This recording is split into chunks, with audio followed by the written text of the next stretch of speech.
ذکر علی نے ہمیں عبادت گزار کر دیا ہے۔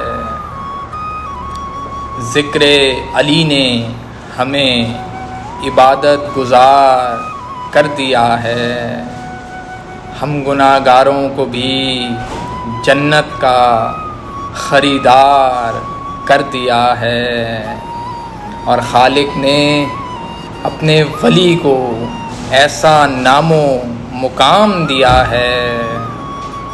خالق نے اپنے ولی کو ایسا نام و مقام دیا ہے کہ ذکر علی کو افضل عبادت میں شمار کر دیا ہے۔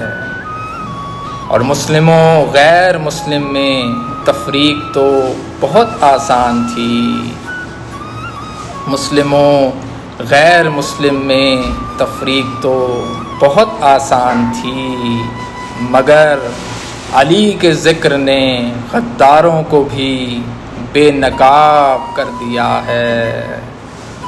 اور خدا نے ایسا حق کو متصل کیا ہے علی کی ذات سے، خدا نے ایسا حق کو متصل کیا ہے علی کی ذات سے کہ اپنے دشمنوں کا پتہ بغض حیدر کرار کر دیا ہے۔